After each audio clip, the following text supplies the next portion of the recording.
What's up, y'all? It's just Rhonda. Welcome to my channel.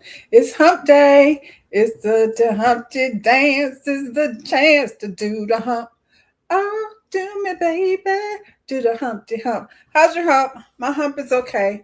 Humpity humping along. I can't complain. Life is lifing.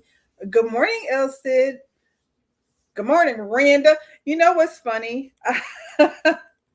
I had a boss who used to call me that. I don't know why. He decided.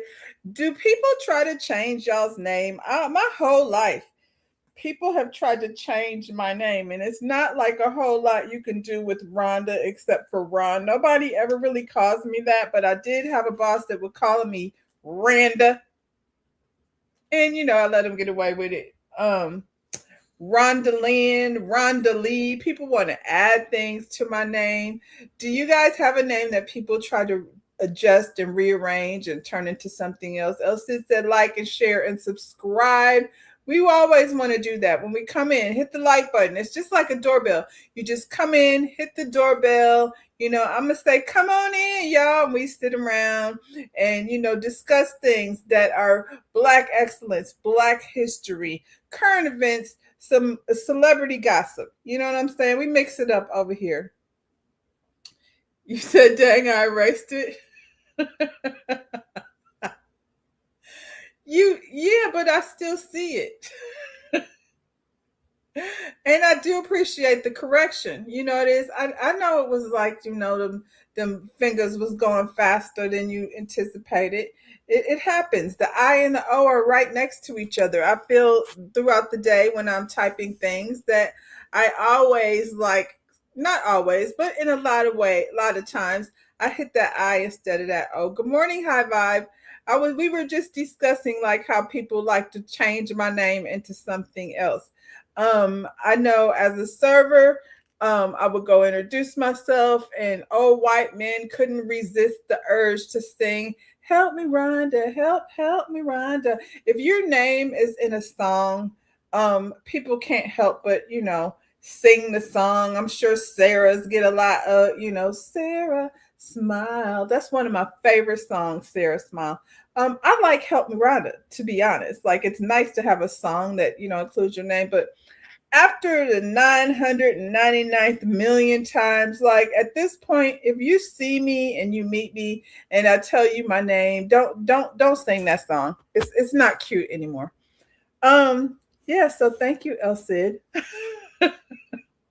for the redirect. Thank you, El Cid, for the redirect. That's not what I really came over here, to talk about. But that's the lovely thing about having these, morning chats. You end up going down a road you never knew you was gonna go down. So yeah, it's a little different today. I put it off a couple days because I wanted to make sure that everybody seen The Polygamist. I feel like at this point everybody has pretty much seen it. The Polygamist has had us in a chokehold. Um, I didn't anticipate liking it as much as I did. I will say this: I love the way it was written. I appreciate Netflix for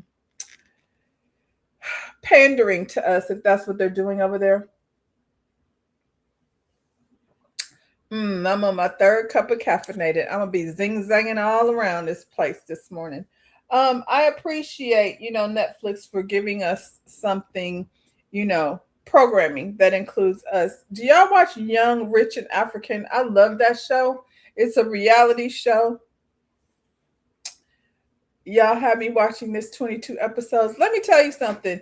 I watched it, and then when you rewatch it, everybody, all the characters were giving the energy of who they actually were. Um, Man, this was one plot twist after another. I'm gonna tell you, I did not expect all the twists and turns that happened over here, but I definitely enjoyed it. I love watching films. I know me and my daughter watched this film one time that took place in Africa, and it was the most terrible fun experience I think we had. We watched this whole terrible movie and enjoyed it, and it was really bad acting, but this was really good. You haven't watched it yet, High Vibe? Spoiler alert. Spoiler alert.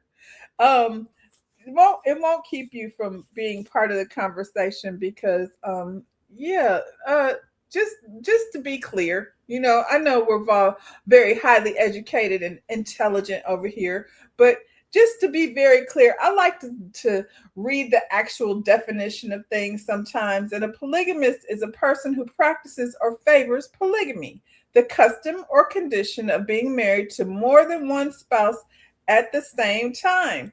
Now, this doesn't say anything about man. It says person. So, I mean, if you feeling like you want to be a polygamist, then by all means do it. It wouldn't be something I would be interested in doing.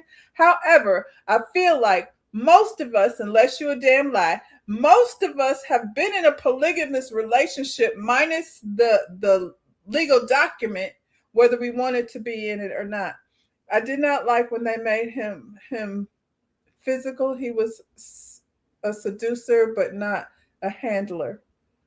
I think he just got full hot. You mean when he became aggressive? I think he just was very high on himself, like his power. He was drunk on power. Like the things that he wanted kept happening and working out in his favor. And I think he was very much high. Yeah. High on his power. High vibe. Yeah, it goes by very fast. It's not gonna take 2 hours of your life. The episodes go really quickly. And I think that was part, I mean, they could have made it. They could have made it like 6 episodes, but I wasn't mad at it. They kept going and going. You could turn it on. You just go rewind it and go back and watch, each episode if you miss anything. I kept falling asleep the first couple of times. And it's not because it was boring. It's because I don't have any business laying my behind down and snuggling up in my covers and call myself watching anything. So, that doesn't make sense. But I am somebody who sleeps with the TV on. So, yeah, let's get this thing started. Get a little information about the creator of this series. I hope to see more. I hope to see more, and I'm trying to read what y'all saying at the same time. I hope to see more of this type of writing. I think I really did like the way everything was written. It was some good storytelling going on over here. So just a little bit about you know the author and all. After being turned down by a major publisher, Zimbabwean author Sue Nyathi took a chance on behalf took a chance on herself and self-published the Polygamist in 2012. Wow. 14 years later, her story has been transformed into a Netflix series and is now the number one show on Netflix in South Africa. I would say it's probably, number one over here too, because every time I turn around, turn on my YouTube or social media, somebody is talking about the Polygamist. You say the right has more books out. The writer has more books out. Um, I want her to turn those books into film. Like whoever was responsible for oops, whoever was responsible for the what did they call it? The screenplay. They did an amazing job. So and talk about like tenacity and staying, on task because 14 years later, it's like a resurgence of a story, that she wrote 12 years ago. Um it says more than a decade later, her debut novel has been transformed into a 22 episode Netflix series and is currently the number one show on Netflix in South Africa.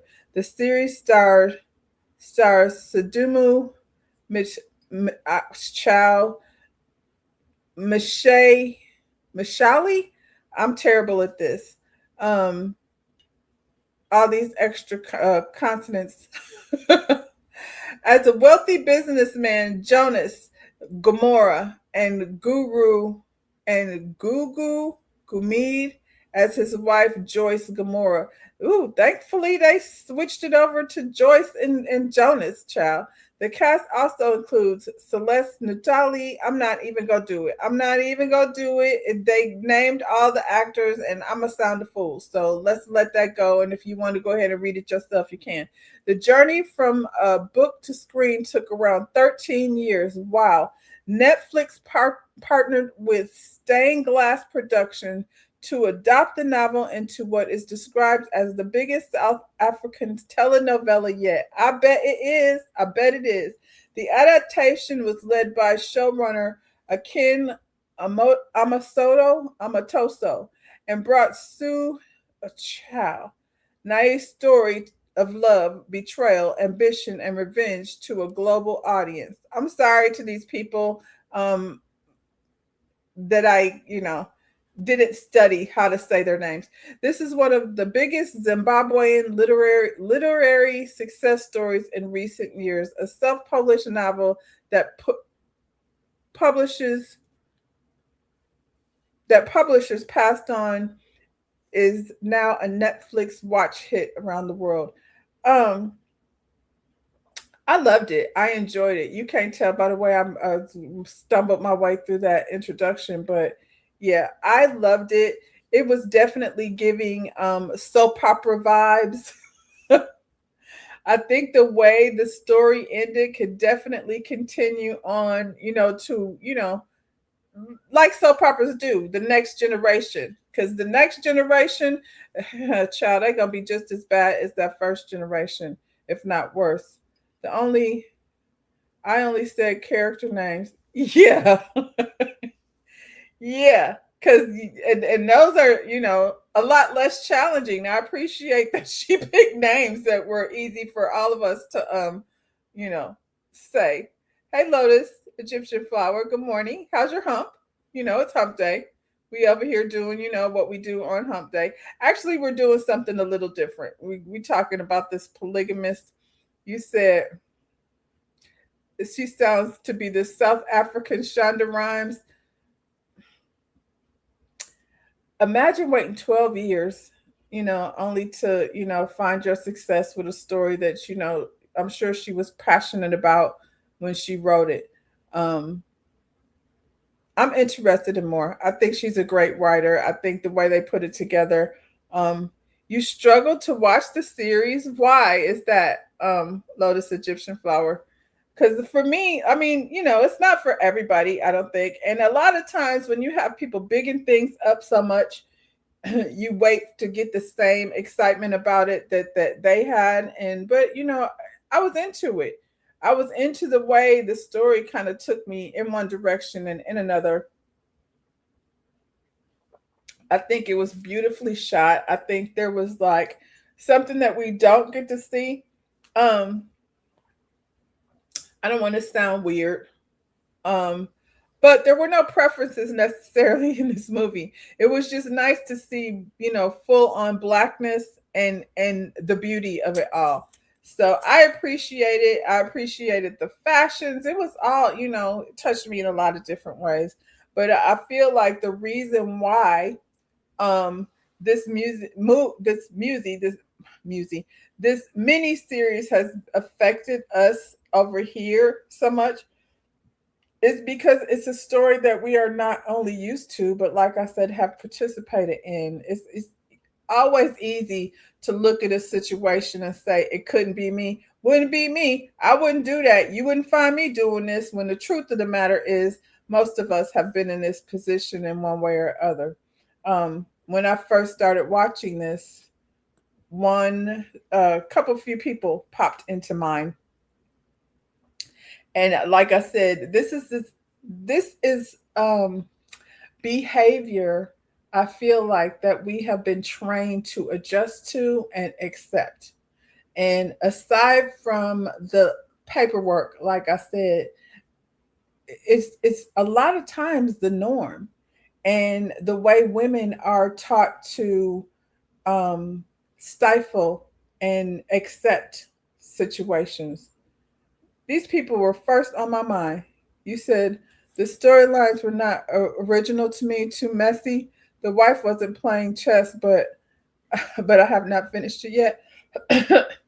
Well, you should finish it. That's all I have to say about that. Spoiler alert for those of you who haven't finished it yet. We about to go ahead and talk about it. These are the people that I thought of when I start watching this. You know what I'm saying? First off, Melanie Holt. Melanie Holt is somebody. Ooh, let me not call her that. Melanie Cherie. Melanie Cherie is someone very similar to the character Joyce, married to this man who she created a facade for, and allowed him to be uh I want to say viewed. She allowed him to be viewed as this successful, good looking. I mean, some of y'all think he's good looking. Martell wouldn't be my type, but for all intent purposes, he's a decent looking man. But she put him, in this position to be viewed as this great husband, this great father. We're this power couple. Whole time he's very dumb, and she was running everything behind the scenes. But this man had an outside baby. He had an outside baby. He had an outside relationship for years. Is he a polygamist? Yeah, not in the ways of, paperwork, but he had a full on relationship with someone else for years. And she was there with him for years. Did she walk away? She did not.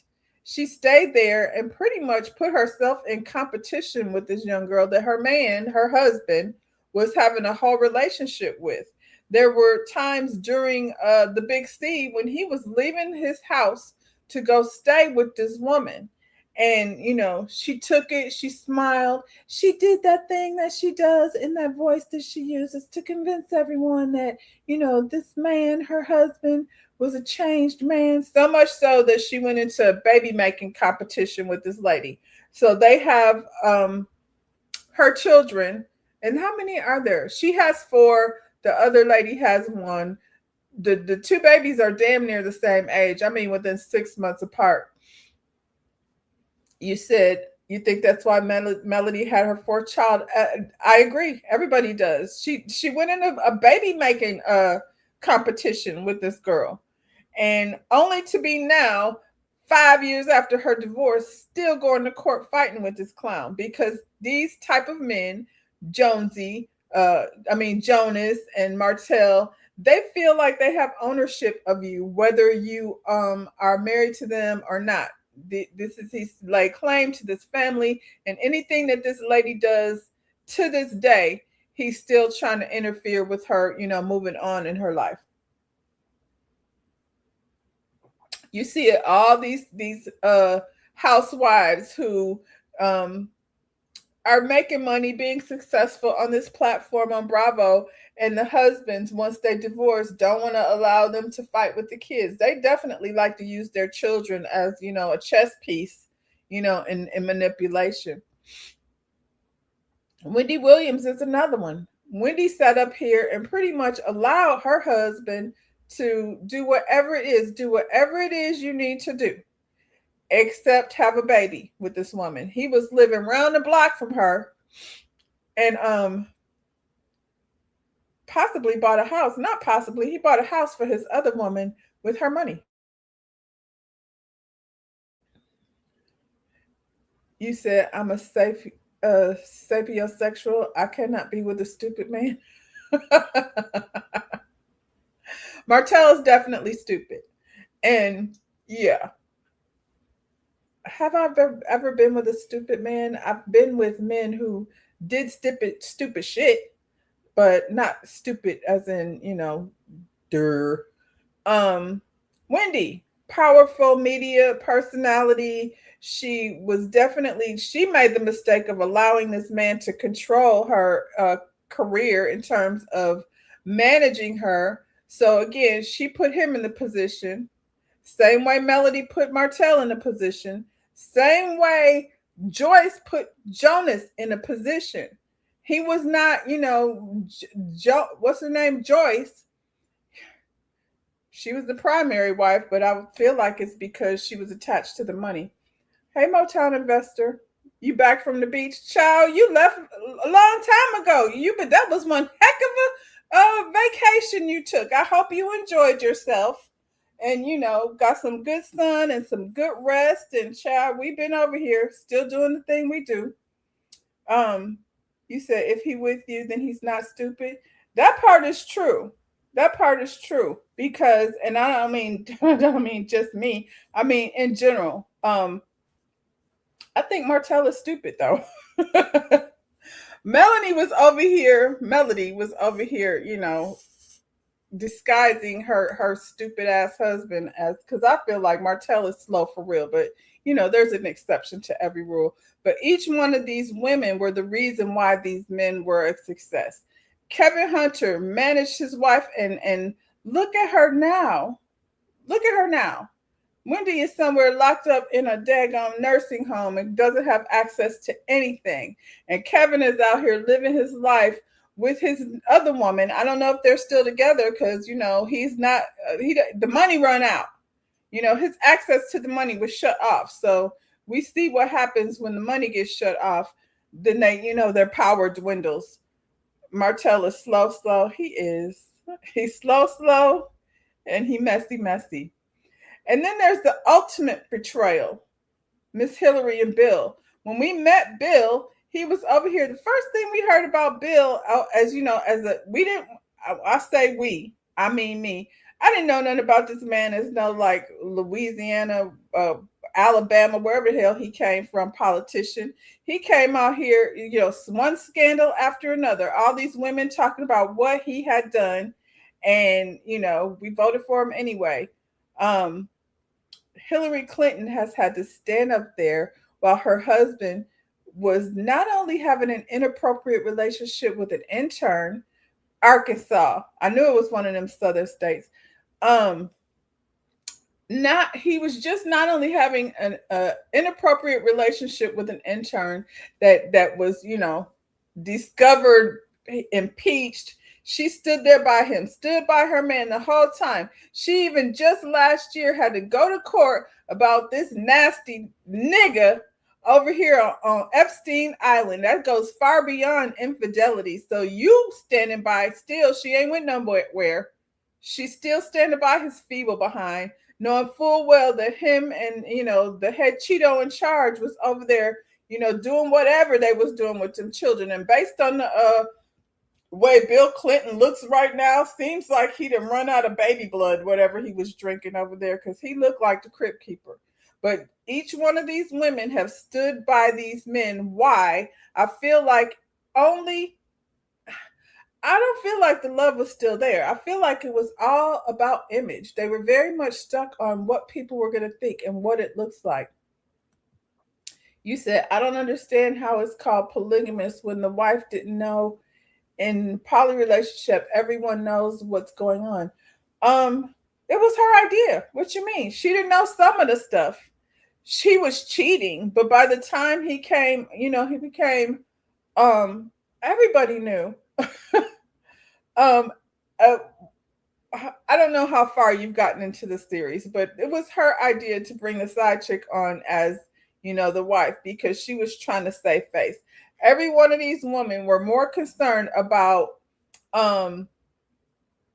what the look was, what the image was, more than they were concerned about their own well-being. And it turned them all into ain't shit mamas. And we're going to get into that, how, their bad decisions affected their children.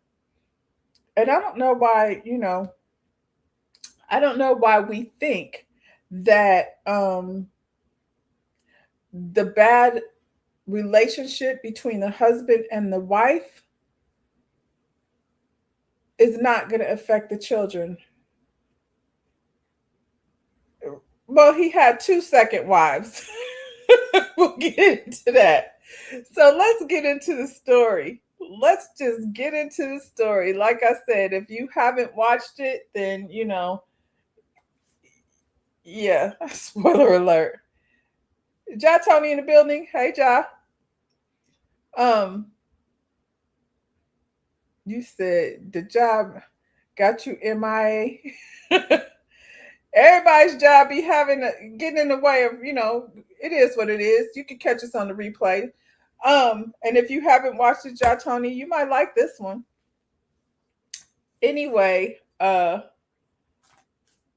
let's get into it one character at a time. So Jonas, the king of the world. Jonas, I am curious as to, because we know that Joyce found out about the side chick, the second or third wife. We don't know which order. I feel like she was the third wife. Third wife got introduced as the second wife, but we find out that he already had a second wife. So yeah. Jonas is a banker. Jonas Gamora is a banker and a CEO. So every one of these people were completely loyal to this man based on not the kids. The kids had no choice, but these women and his brother were basically loyal to him for money. Money was the drive. I'm gonna guess sex was maybe for a couple few, for the wives, all three of the wives. Out of all the things that stood out to me with this damn Jonas is his ooh wee face was so damn convincing to me. Every time he was over there trying to bend somebody over, that face he would make had me crying. I was like, oh, is he doing it for real? For real? Because it looked like it. Um, Jonas went off, became a banker. They're saying he's self-made, but he's not really self-made. He attached himself to Joyce, the primary wife, because she was attached to the money. Whatever business, it had to be banking, that her father was in, he, attached himself to her to be aligned um, with inheriting the position. I would say probably because he's the man, her father put him in the position so that she would be taken care of. Joyce is this influencer. She's built her brand on, this lovely, perfect life that she has created for herself. And yeah, Jonas has shit on people. The pretty much most of his life, starting with his brother. His brother, what is his brother's name? Magesh. Magesh was so loyal to his brother Jonas that he gave up his life. Good morning to go to Africa. Um, which I thought was so strange. I was like, what is it? Why would you give up your whole life in order to serve your brother? And it's because they came from poverty. So Magesh couldn't find happiness of his own because he decided that, he was, hey Shayna, that he was going to dedicate his time, his life to supporting his brother, whatever it was. And Jonas, he ain't got no love for anyone. Shayna, I know you watched this. Polygamous. Did you enjoy it? There's mixed reviews over here. I did. I enjoyed it. And like I said, I think it's because you can say you don't. You can say you never have, but I feel like at some point, some of us have experienced some of the things that went on with this man. Maybe not to this extent. If there's a season two, I hope so, child. Then we can see what happens, moving on with these kids, because it's gonna be a hot mess. Um, so in the beginning, I didn't understand the loyalty of Magesh to his brother. I thought it was wild, but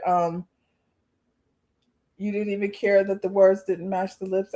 Yeah, I stopped noticing that. For they did a pretty good job, but I stopped noticing that. Um, Giving up your life, for someone is insane to me. But again, what was it driven by? It was driven by money.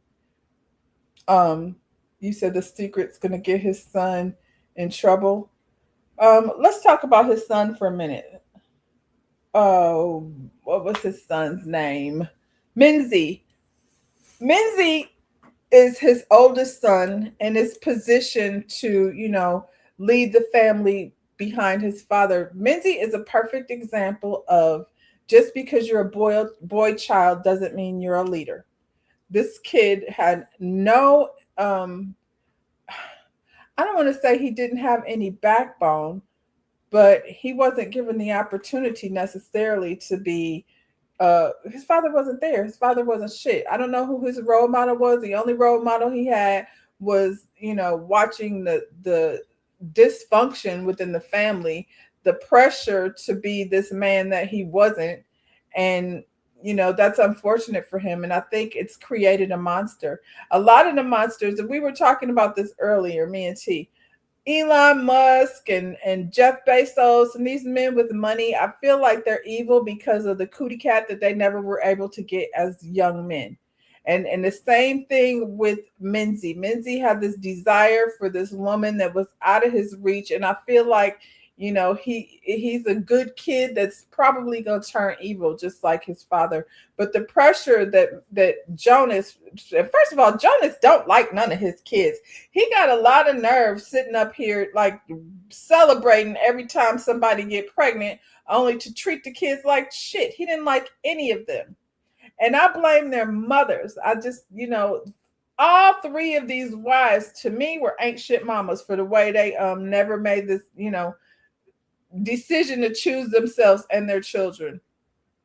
We never found out Jonah's original story, what he felt for his mom, etc. But maybe they will give us that in the next, the next series. What it seemed like, just based on what we can see, young Jonas was a charismatic man who was favored, because I don't know if he was the older brother or the younger brother, but he was clearly the favored child because he was the one that was able to go off and create a better life, for the rest of the family. So, and thanks to Essie who paid, his way. Thanks to Essie who paid his way, to his future. When the show starts, we see Jonas has already made a decision, to live with his side chick. Because at that point, she wasn't a wife. He was not the favorite. He was not the favorite. Dad didn't give him money for school, and Jonas was mad at him. Maybe not his father, but the mother. I feel like the mother probably did. The way he manipulates women, he has this charisma that his brother didn't have.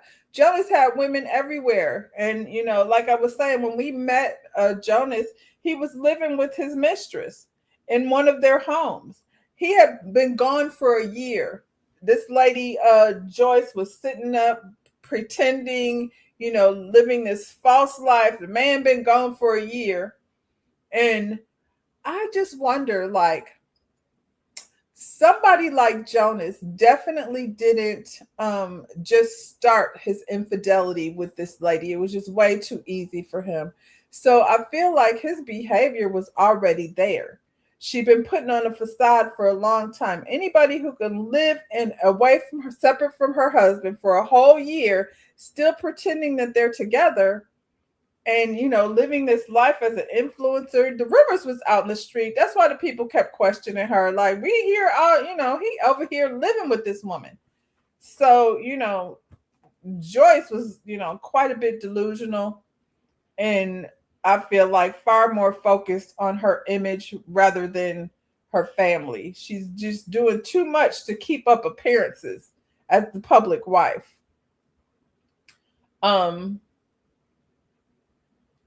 So she's planning this anniversary party, Joyce. Husband been gone for a year. She's planning an anniversary party. He's basically telling her he wants a divorce. And this was her out. This was her opportunity to let it go. Be done with it. Her kids are not little kids. She has one small child, but the two older children, they on their way to, leaving home, going off to school. And so this would have been a perfect opportunity for her to go ahead and let it go. But I feel like her ego wouldn't let it happen. Her ego wouldn't let it happen because he has, clearly moved this woman in as his Matipa, his third wife. I'm going to call her the third wife. She was introduced as the second, but he was definitely the third. He was cheating as a teen. Yeah, this is how he got down. That's why I said I don't believe that this lady Matipe was the first time she learned of his, philandering ways. I think it's something that, you train yourself to accept and ignore. Like what's the name? Letitia Scott over on Love and Marriage Huntsville. I think Melody was aware of the behavior, but she was so busy creating this image and, keeping up appearances that, you know, and Huntsville is a small town, so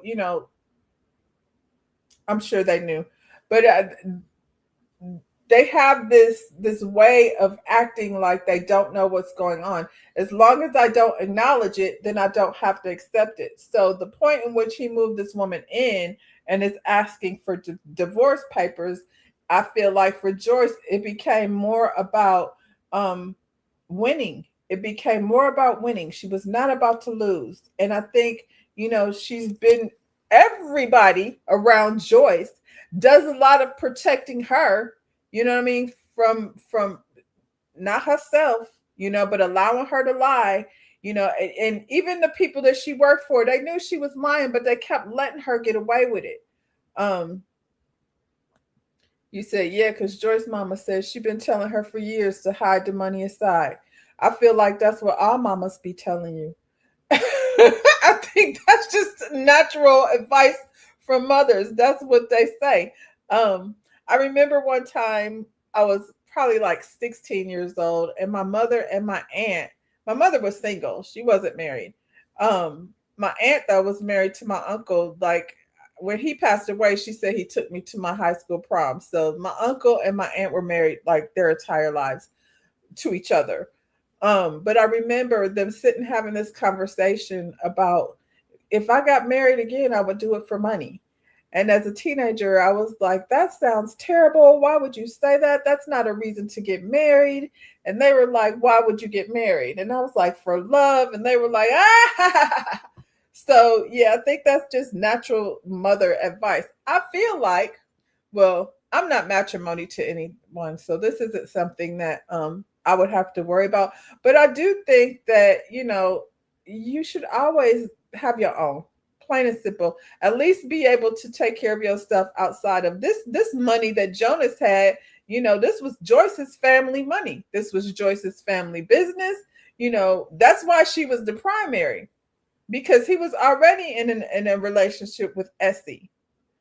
Now, when I say his brother Magesh gave up his life, he sat there and pretended to be married to Essie for all these years based on a moment, based on a single moment that, changed everybody's life essentially.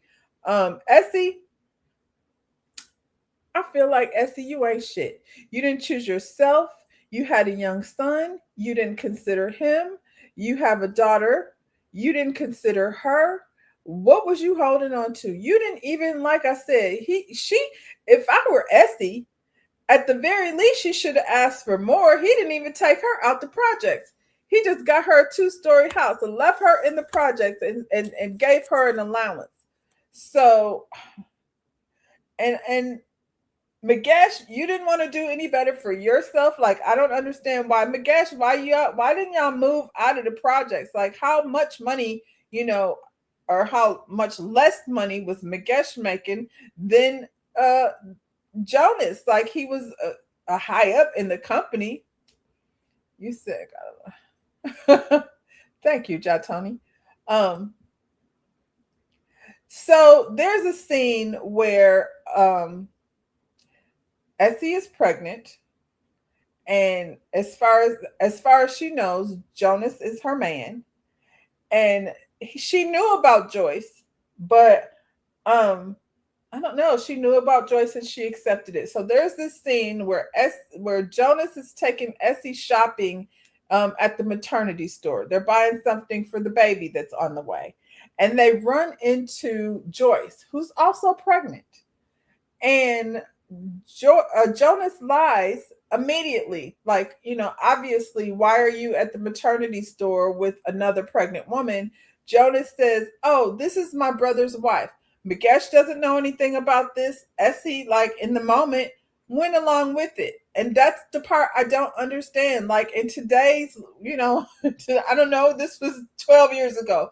But today, like, what do you do if you're in a maternity store with your man and another pregnant woman walks up? The Essie knew about Joyce, but she also thought Joyce knew about her, and that Joyce knew that they were, sister wives. Joyce did not know. Essie should have known he was hiding her since she knew about Joyce.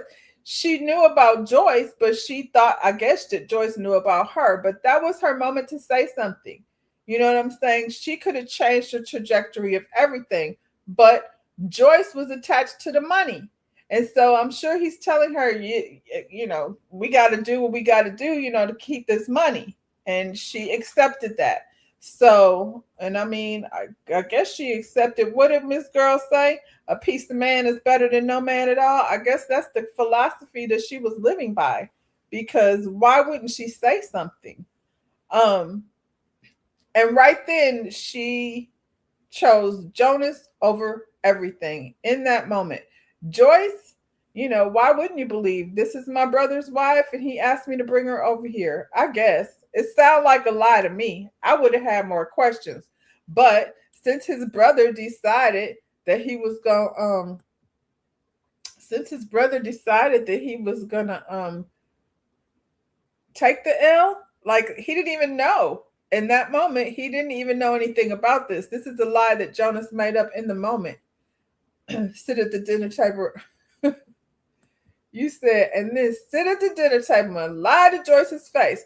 All of them did. Jonas is a liar. He lied in Joyce's face. Essie, Essie sat there pretending to be her sister-in-law while resenting her the whole time. I don't know what you mad at Joyce for. It's a lot of other second, third wives over here mad at this lady because why? Um, Matipa, I don't have no sympathy for her whatsoever. She came into the situation with this man who she thought was married. Like Magesh was not married to Essie, but that's what she thought. So she was perfectly fine using one married man to get to the other married man at the top. Once she got there, she then expected Joyce to just move out of the way. Like the way Matipa had an attitude with Joyce. And again, I hate to keep referring to Melanie Hope, but that's the same thing that Martell's other baby mama. You calling up the wife, talking about put Martell on the phone. These women who knew he had a wife, a primary wife, polygamy is part of their culture. But at this point, nobody was trying to, with the exception of Essie, who was going to accept anything. I'm not sure why. I mean, I guess it's the brother's wife. So Essie was doing her thing. I'm gonna give her that. She had a young little thing coming over there sliding through.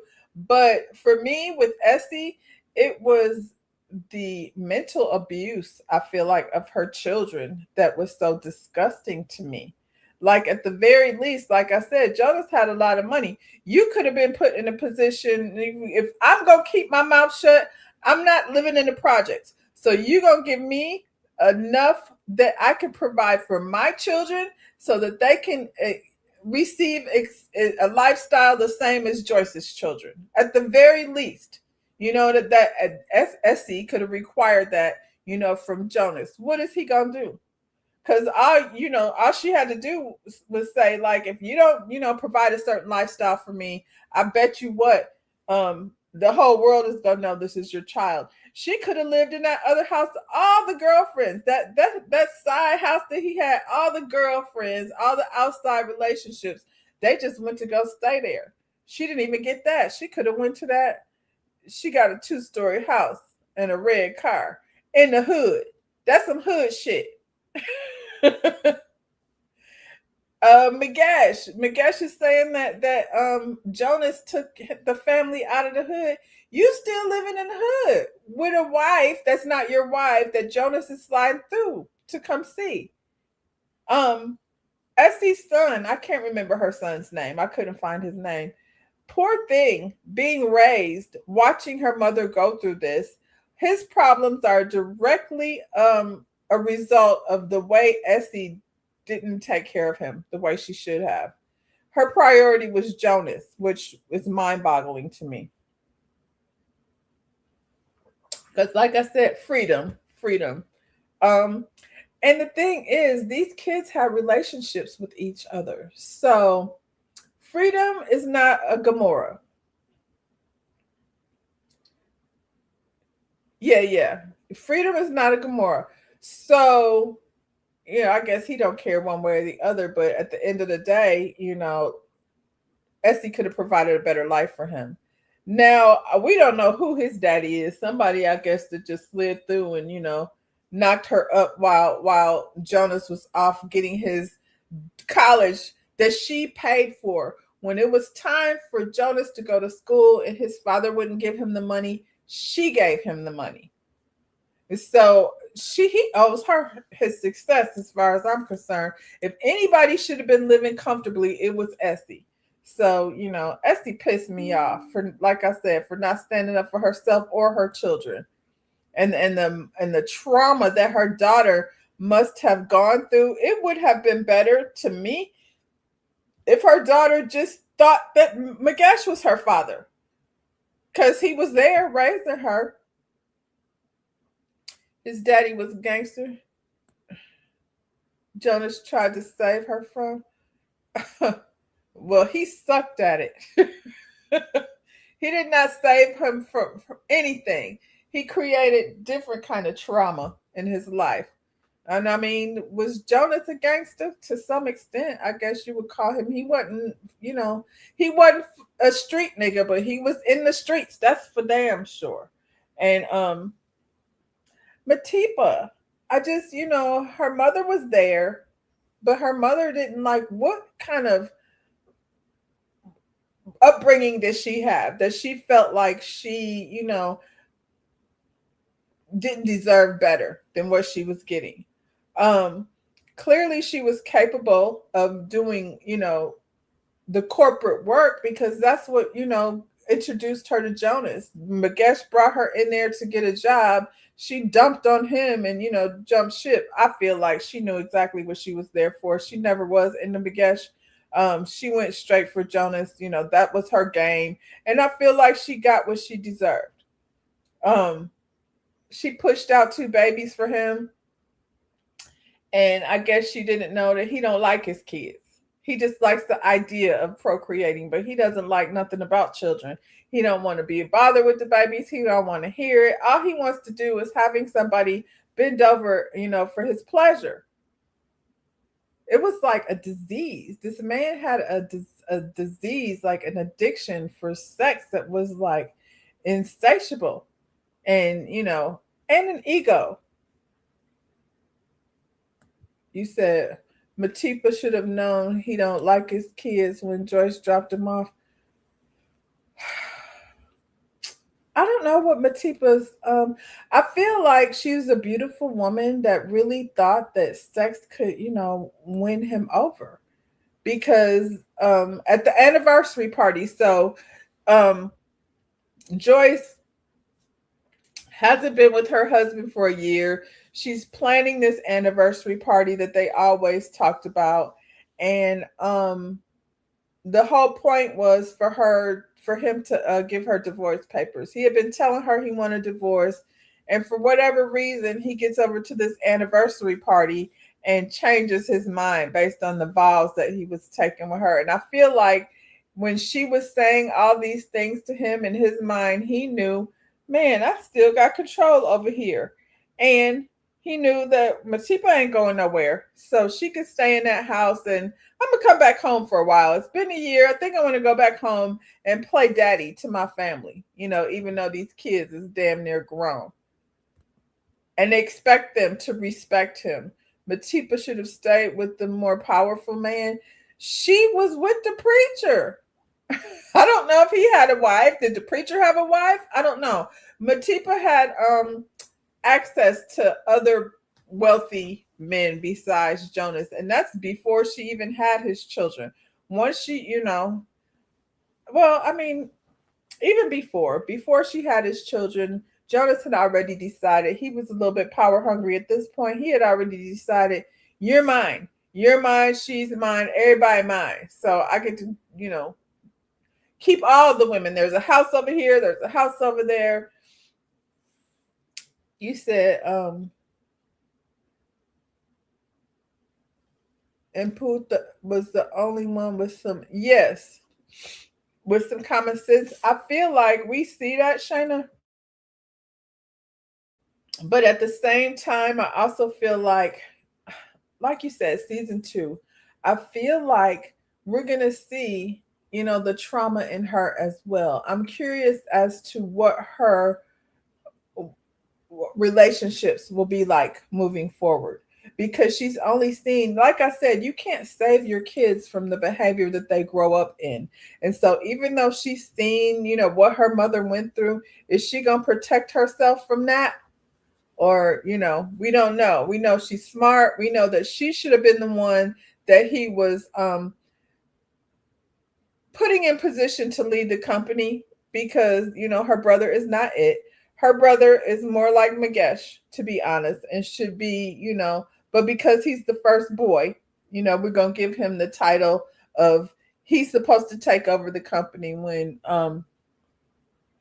Mpumi should have been the one, that he was training to take over the whole time.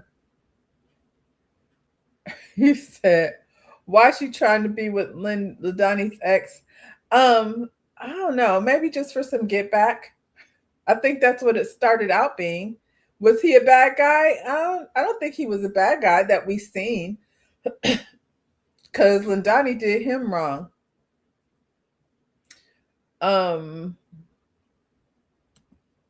You said Ladani scratched her. I hope she didn't infect Mpumi. When they was fighting?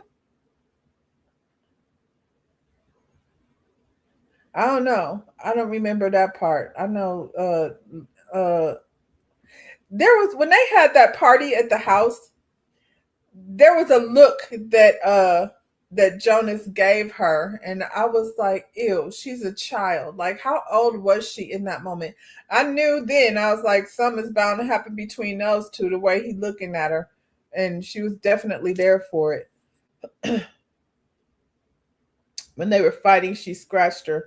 Yeah, I don't think she gave her anything. What did she have? Gonorrhea? I don't think you could get it that way.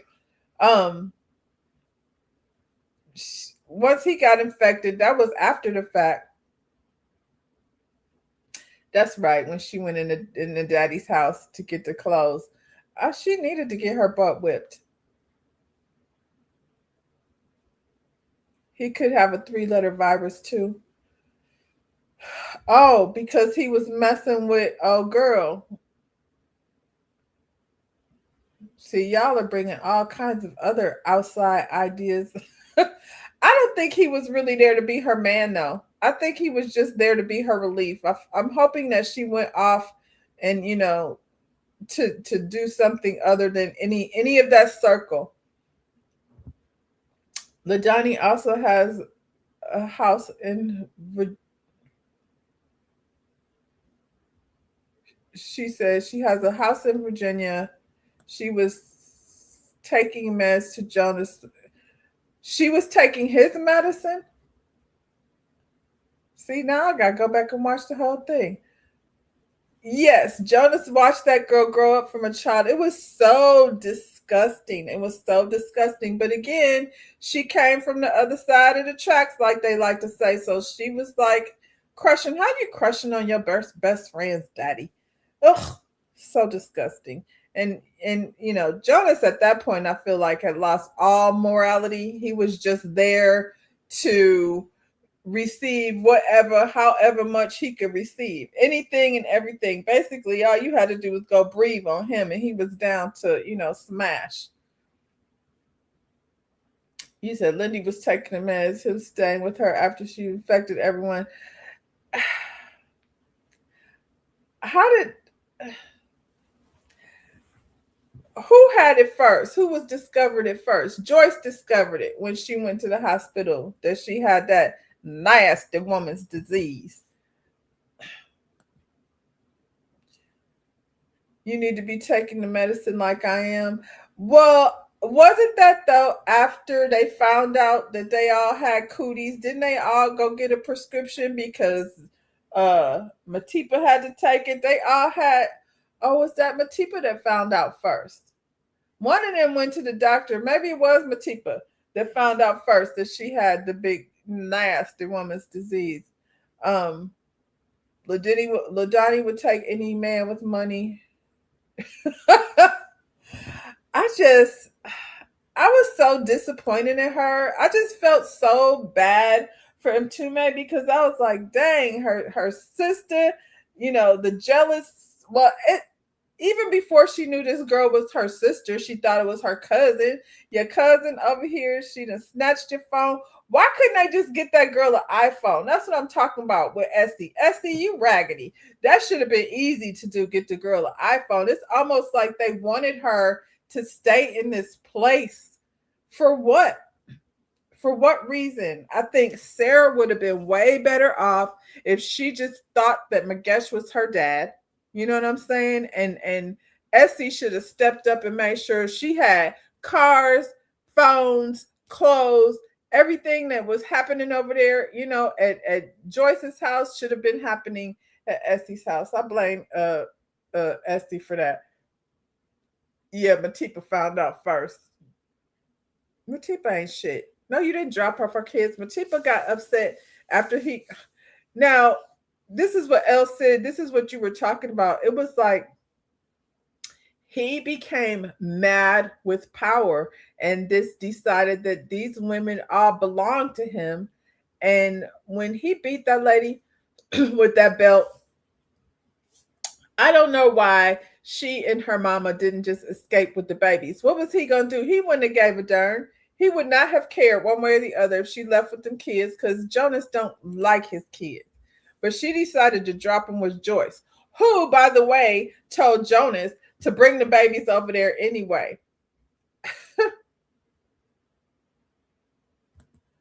Matipa discovered the first STD. We don't know when Ladani found out, I guess, after everybody else did, but she didn't even care. So we need a whole town need to be checked out because Ladani is down at that bar slithering around with everything.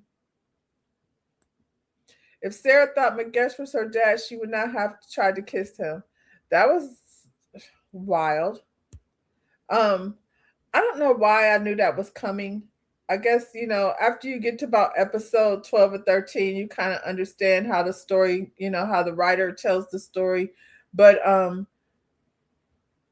I think it was just because when she tried to kiss him, it was probably because he was the only man in her life that actually showed her, like, even it felt like her mother jealous because it was like her, even when her mother was doing too much, he would step in, you know what I mean? Because at the end of the day, that's his niece. So I'm sure he loved her for real.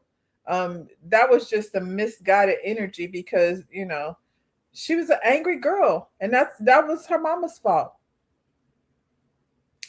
He had power, he would make sure no one hired her. Well, hell, the preacher did. The preacher didn't have no problems hiring her, but that was before she had them babies. Um, I don't know think anyone else knew about the three letters besides Joyce and Jonesy and Ladani. And so I mean, y'all seen it, so we might as well get on into it. So Joyce, at some point during her revenge, now Jonas has started putting his hands on people. He put his hands on Joyce. He put his hands on him to be on what's her name, Matipa. He was beating on the children. He went over there and put his hands on the son. He was just drunk with power. You said you felt bad for Essie's kids. Yeah, I do too, and I blame Essie. I felt bad for her. Like, imagine, like I said, if she had thought Magesh was her father, and if Essie had required more from Jonas, like at least to get them out of the hood, I feel like her relationship with her sister would have a lot less envy because there wouldn't be anything to envy. They were good friends, when they thought they were cousins, but Sarah never thought that. Like, when did they even tell her? Probably Jonas's ego was probably so large that he wasn't going to allow her to not know, as if he cared. So then to torture her, promising to meet with her and leaving her, to be stood up, that's that same old thing. Your daddy coming and he don't show up. Lindani probably giving the son the three. I mean, well, we have that. She was over there taking medication. I mean, she pretty much let the man, lay up in his own filth. I didn't feel sorry for him in that aspect either. I was like, you brought this young girl over here and here she go out in the streets.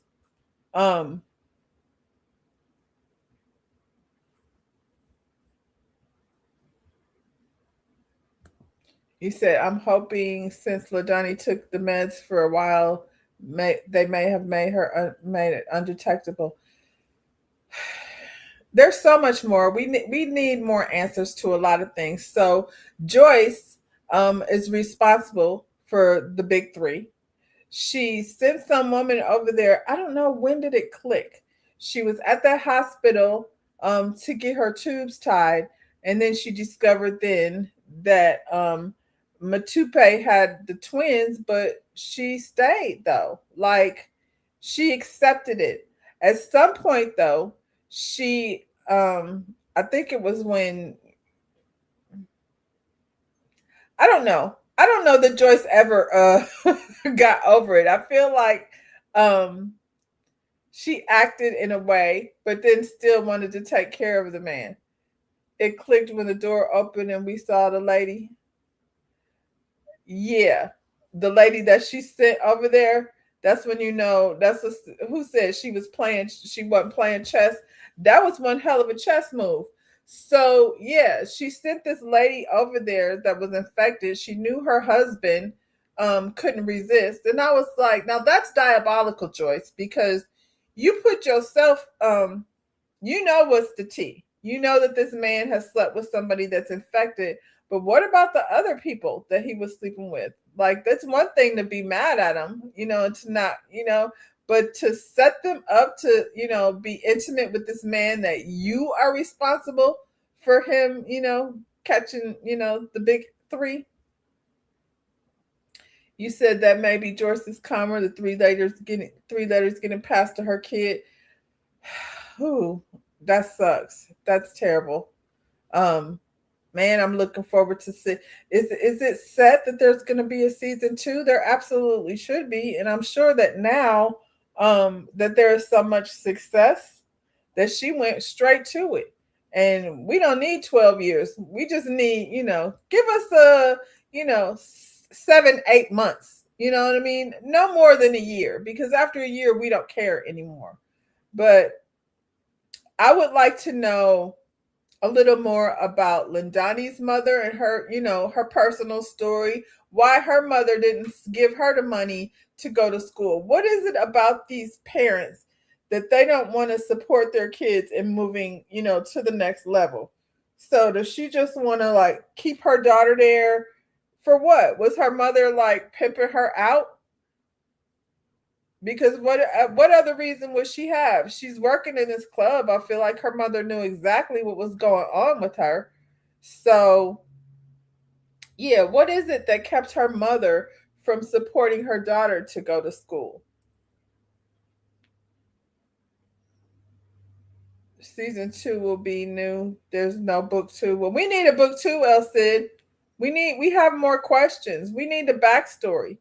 I did appreciate how, you get into the story and you seeing things in real time, and then they take you back to tell the story. I like Essie, for instance, her attitude towards Joyce. Joyce was always like, hey, like looking to her as this sister-in-law figure. And Essie was like resentful towards her with this attitude, and you're like, where's that attitude coming from? So, like I said, when you go back and you look at it again, the attitude shows up. What do y'all think about Essie taking the body um before the funeral? They need to hit while the fire is hot. Yeah. Yeah. I think so. She better go in the lab and get on her computer and start ticking. Um, and give us some more character, backstory. Because I feel like we invested at this point.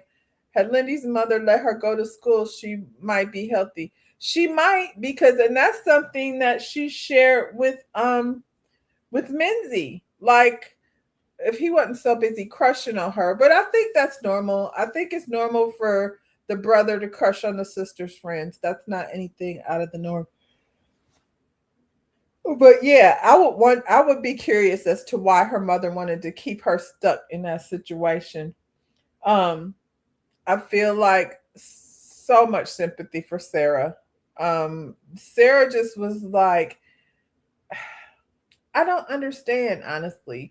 I don't understand why Sarah was treated so bad. I don't understand why, like I said, her mother allowed that to be a thing, because if her mother had put herself in a better financial situation, that allowance needed to be upped. They could have given that girl her coming out party. She could have got everything that she wanted, with Magesh, who actually loved her as a child. You know what I'm saying? Standing by her side, presenting her to the world. Why wasn't she working at the office?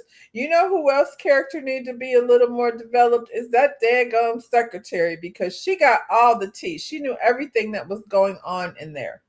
So, yeah, there's definitely room for a part two. I feel like the way they ended it with Minzy, turning into this diabolical character, like he want to fight people now, and where did that come from?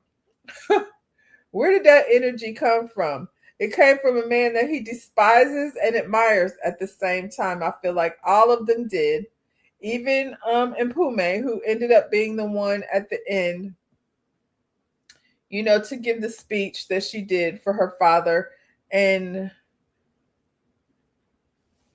what's her name? Matipa.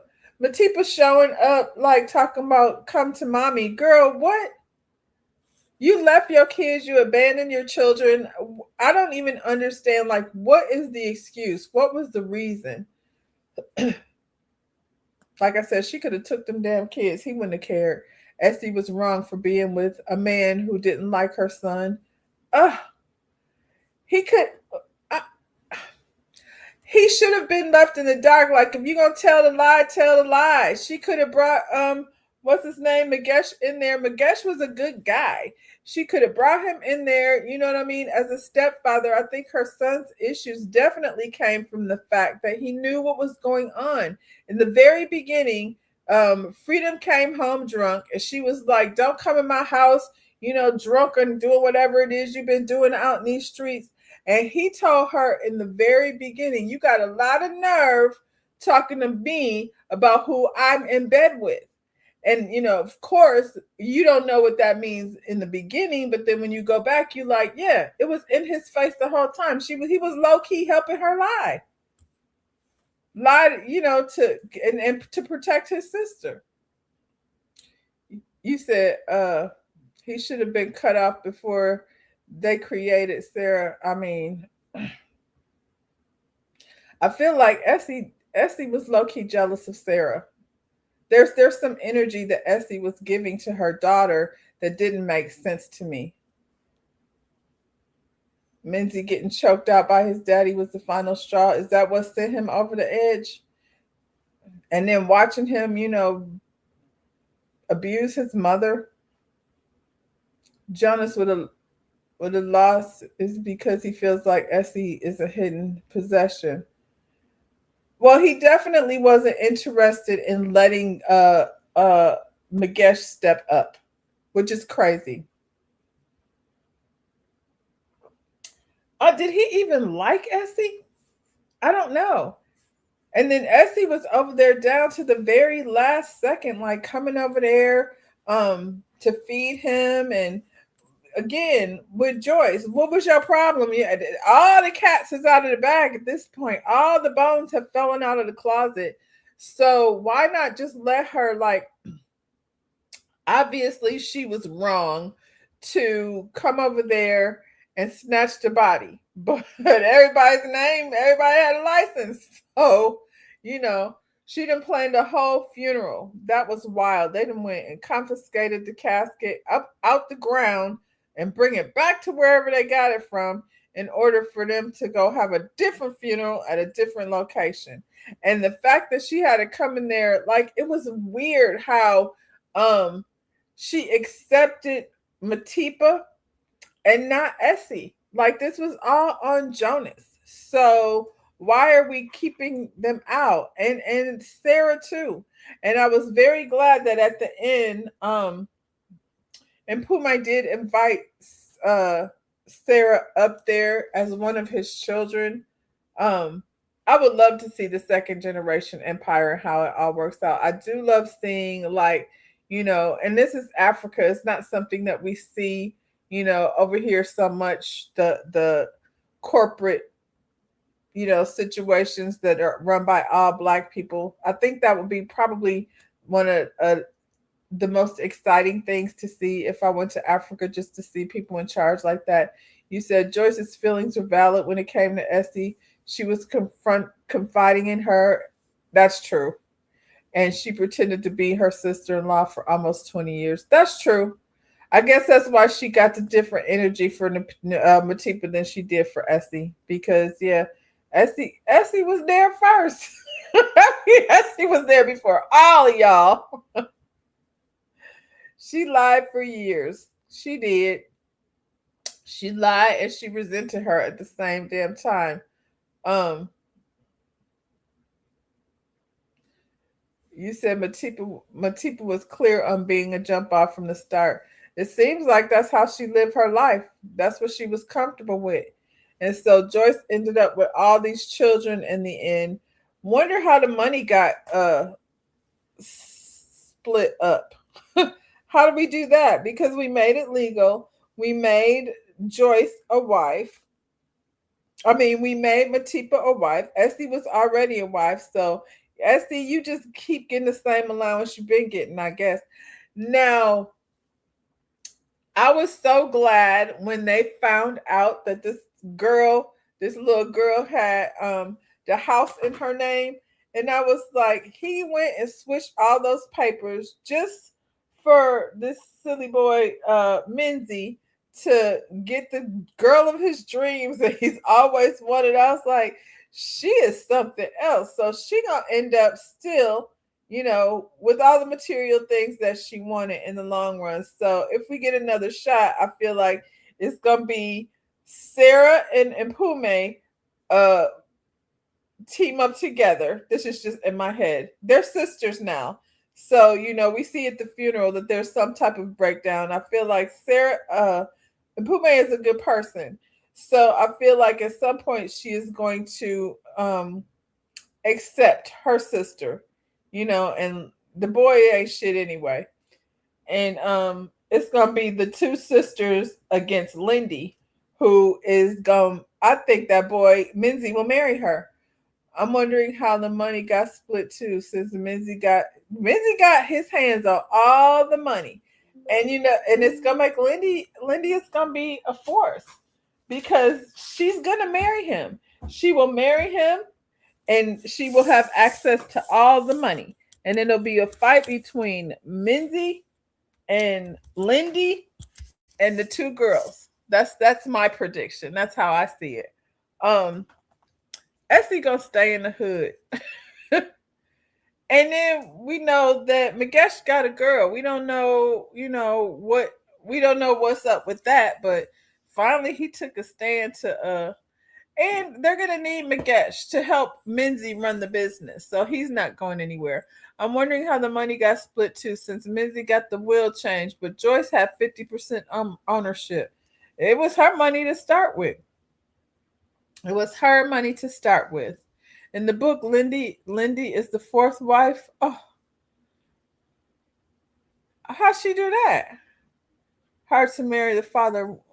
I mean, but them Jacksons would be over there trading wives, married to, so she was the fourth wife of Jonas and the first wife of Minzy. I think Magesh lies about having a woman. You think? Why? Because he was like, oh, she fine, she good. They act like they knew who she was, though. Like it was a conversation of how so and so.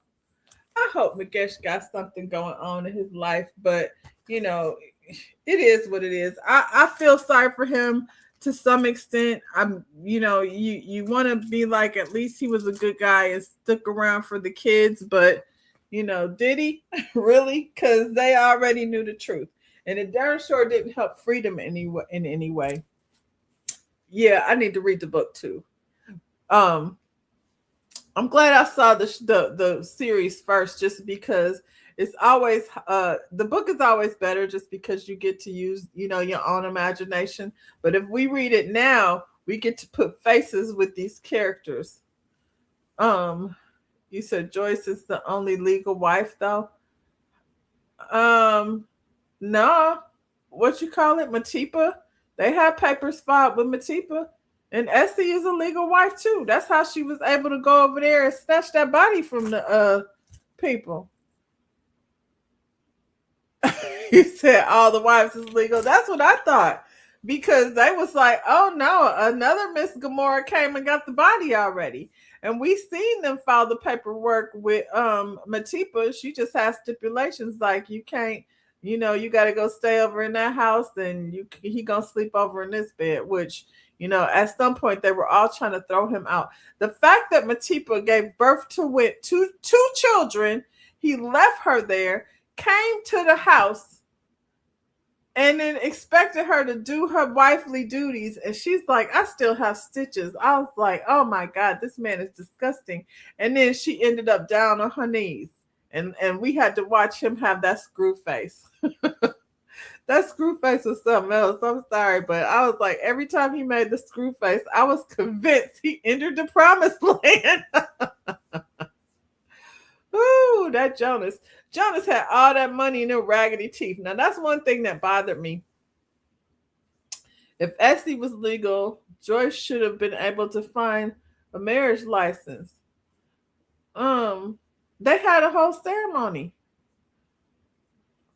Was there a license somewhere? I don't know. I know she walked her happy tail down there and confiscated his body.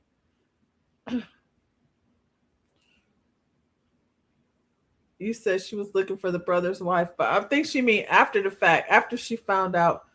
I didn't see them file paperwork. Well, they just didn't put it all in the story. I think it was just shocking enough that they revealed that he was married to her.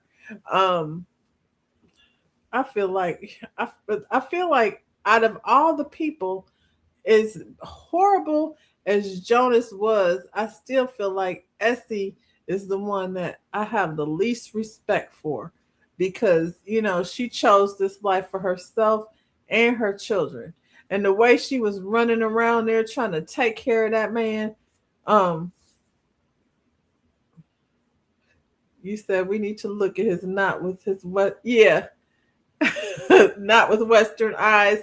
Well, he said like this is like polygamy is a part of our culture, and so I don't know. Maybe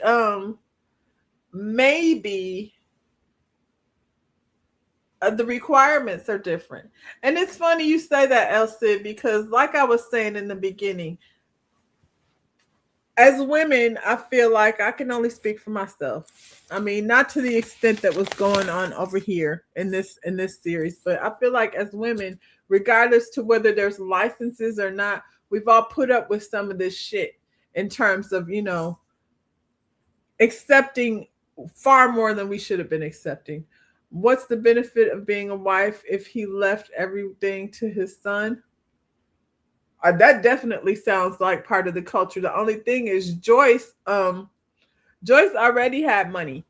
Joyce already had money. She came from money, so her whole um incentive behind doing this was the freaking image. She had the money. She created this, influencer image as this rich wife, which, as an influencer, part of your story, you can pivot. So her, acting like, even that company that she worked for, her acting like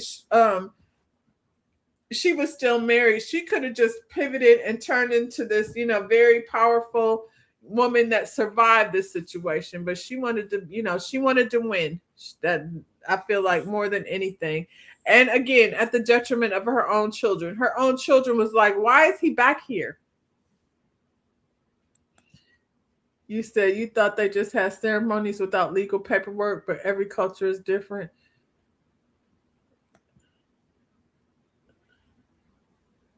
Well, we know that Matipa had paperwork. And because Joyce had terms and conditions that this lady, signed up for. Um, Matipa's mama, your daughter was a hoe. She seeked out a married man, not once but twice. And we don't know what the preacher was, whether he had a wife or not, but they sure didn't have any problems like, adding her to the roster. She was perfectly willing. His job was to provide for them upon his demise, but some leave stuff to the kids, and kids will have to care for the mother. Well, you said she got 50%. So whatever the other percentage was, and the audacity that he left everything to the son when he knows the daughter was the one who should have been in charge of the finances, not Menzie. He didn't know what he was doing. He just barely just started doing a construction job, and he was on a break from college. His sister said he was going to be on a break for some years. He didn't have no interest. He hadn't even figured out what he was going to do. He put on a suit and thought he, was running things, and clearly was allowed to. I'm curious though as to why Jonas wouldn't take the medicine. Why was he so dead set on rejecting the medicine that was going to help him? Like, he didn't want to take the medicine for the first STD they ran across. So he just want to run around like, spreading his slimy, stinky, infected semen. Ugh. She left, but she came back. I don't know that she left permanently. I thought she left just to go to school. And, even still, she could still, be in charge of the inheritance. It's just that, it's not the man way. Everything is supposed to be on the firstborn child. He didn't even act like he was the oldest. He acted like her little brother. Like, the whole time you're watching it, it feels like Menzie is her little brother. Yeah, I feel like we need more. I think it's definitely a story worth having a part two. Um, hey Kiwan, did you watch The Polygamist? What about Sarah? I feel like Sarah, based on her behavior, is probably going to be much like her mother, because she's all too willing. The way she moves, doing things in secret, being so conniving. I don't know that necessarily goes away. I feel like there will be a relationship between Mpume and Sarah, but I don't know that Sarah will ever like let go of her evil other side. Seems like she only came back because he was dying. I don't think she would want to stay. Maybe. But I mean, if she has the responsibility of taking on, like, the kids and the mama and the business, like, it may be a reason for her to come back. School is only for a few years, and she definitely had dreams of taking over the company. I feel like they had that conversation at one of them family cookouts. What is it with him wanting to play dad on Sundays? Sarah gonna work at that company while her brother runs around. Yeah, and I mean, I did appreciate the relationship between Sarah and Menzie. It was like, he accepted the twins earlier on, he accepted Sarah and was able to tell her that, well, for whatever it means, I think that was more for her than for, whatever the truth is, but at least she knew that her dad, was thinking about her at some point. Son gonna be used by Lindy to get revenge on all the women. I feel like there's definitely gonna be some a fight between the sisters and that Lindy, because she gonna marry the son for sure, for sure. Yeah, I think she'll stay now and Pumi. We still need a DNA test on those twins. That's what I said. I was like, how do we know those twins are his? She was screwing the pastor. He lied to Sarah. He didn't think about her. That's true, but she needed to hear it regardless. Um, that was to get her to stay and work for him. Um, I don't know. I think mentally it was something she needed at the end of the day. Um, and I think it was for us too as viewers, like just to because I feel like we all sympathize with Sarah. I think Sarah got done the dirtiest, outside of the wives. The twins were considered his children. They were included in everything. They were there at the funeral. They lived in the house. They were getting the same lifestyle that Menzie and Mpume were getting, but Sarah was left out. So I think that was for us a little bit, even though we know it was probably a lie. I think it was just nice for us to see that Sarah got something, because the man is gone, and yeah, she got nothing from this. And and her mama hates her. I think her mother hates her. I'm convinced that Essie is, not a fan of Sarah. Doesn't want to see Sarah. You know how some people are like, I didn't, this is the life I had. This is, you just gonna have to, accept it for what it is, which is horrible. So yeah, that's about it. That's pretty much all I got on uh the polygamist. Um I think we have to be truthful as women in, not just this country, but everywhere. As women on this earth, I think we have to be realistic about, you know, monogamy and how it really is it a real thing? Is there such thing as a monogamous man?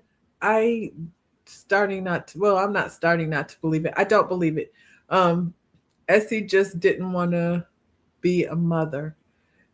Clearly, she didn't. Clearly, she didn't. She failed both of her children.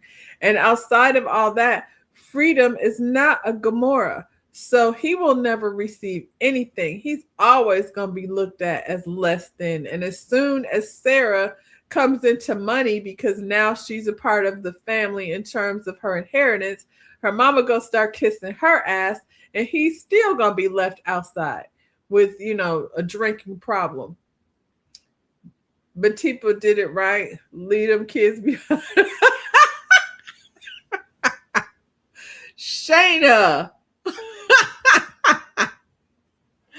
Oh, well then don't come back, girl. Talking about say hi to mommy. Be clear.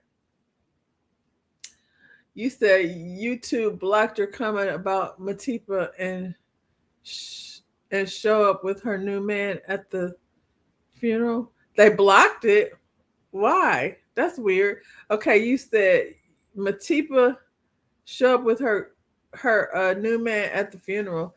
Do she have a new man? Matipa is another one that's like, she doesn't know her own worth. You said, yep, real ex crooks keep discipline and code. What? Explain yourself. Uh, real, real ex crooks keep discipline and code in Black Jesus. I need a translator, John Tony. I don't even know what that means. You said, okay, let me go back. Matipa show up to her husband's funeral with a new man. Yeah, it's here. I seen it. I see it. They didn't block it. Um, we see it here in the conversation. Um, yeah, I don't know. Matipa is damaged, and ooh, what is them twins gonna be? Well, yeah, they put it there. Redeem hoodlums don't cheat. Ja Tony, all niggas cheat. That's just my opinion. Um, not redeemed hoodlums. Redeemed hoodlums are the worst, Ja Tony, because y'all coming with a story about how you did wrong and now you doing better. And, now you're a good guy. You've learned your evil ways. And yeah, I've heard it all. I've heard it all. And I'm very familiar with redeemed hoodlums. Yeah. Now, I can't speak for you, Ja Tony. I'm just talking about the ones I'm familiar with. And yeah, is monogamy a real thing? As women, should we believe in it? Should we continue in this world as women who believe? I'm not talking about you married ladies, because y'all done already signed the paperwork. But especially the way the world moves now, um, the next generation of bend over and put your elbows to your knees. Like, there's nothing left to the imagination. There's nothing left to, explore. I've been watching Love Island, and I'm like, good grief, you people walk around butt ass naked, kissing on everybody and humping on everybody, and calling it exploring. It's wild. But yeah, I enjoyed this series. I'm looking forward to much more. I will be looking for, more books from this author, because I appreciate her writing style. Um, and yeah, monogamy. Polygamy is not an option. Polygamy is not an option. However, have we been in polygamous relationships, whether we wanted to be in it or not? Have we stayed in relationships? You know what I'm saying? Even though we knew that something was going on outside of what we were building. As for me, I have been stupid in relationships. I have stayed longer than I should have. I have ignored things that I shouldn't have.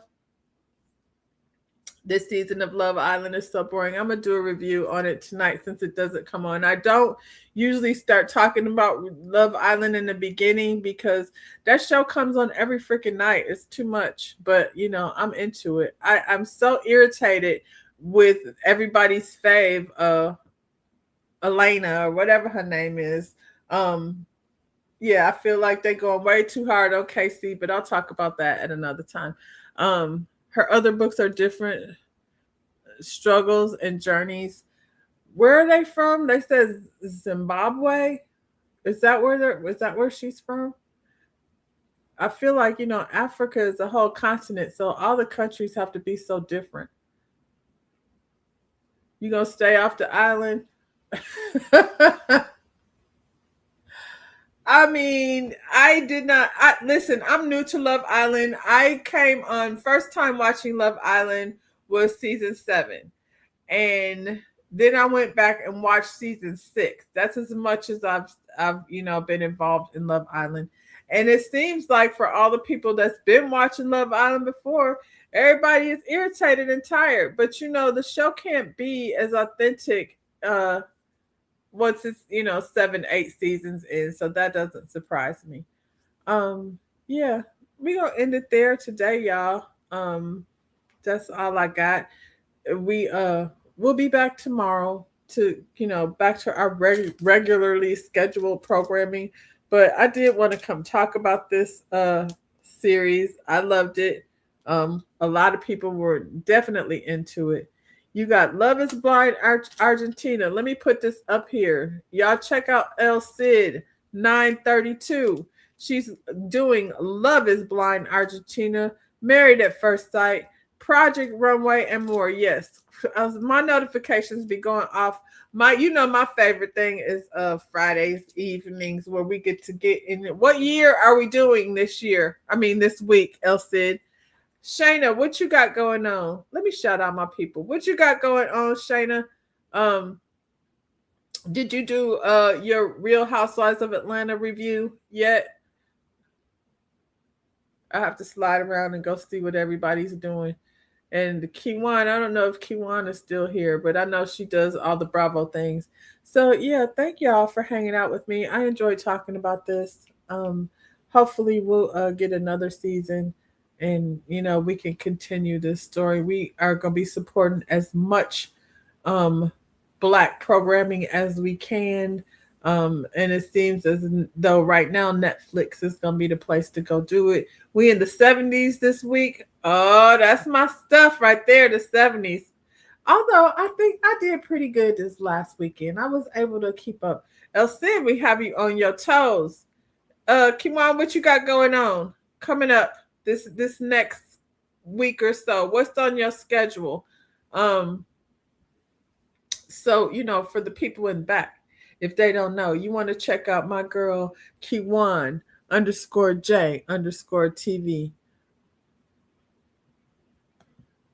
Shayna, you did a Roa last night. I did too. So I'm gonna go ahead and slide over and see your review. You doing a polygamous live tonight? What time? Because I want to, participate in that conversation. I started doing my realities on Tuesday nights at 8. So Bell Collective, Real Housewives of Atlanta will be gone for 2 weeks, I think. So I don't know. Kiwan, what you got coming up before I slide on out of here? You said Jatoni El Cid gets you hot under the collar with them sensual songs. Jatoni, you're a reformed hoodlum. You probably stays hot under the collar. 70s is gonna be on it. Kiwan, you've dropped Roa. You've been dropped Roa and everything else. What you mean you dropped it? And everything else? Well, we need to talk about that. Anyway, y'all, it's hump day. Hopefully your hump ain't too humpy. I'm gonna go ahead and slide on the other side of this hump, and I will, see you when I see you. 9:20. Someone invited me up for a panel. I can't stop talking about this show. Well, I will be there at 9:20. And the rest of y'all, I'll be here tomorrow at 10:30. So enjoy the rest of your Wednesday. I will do my best to enjoy mine. Like the video, subscribe to the channel, and I'll see you when I see you. Bye, y'all.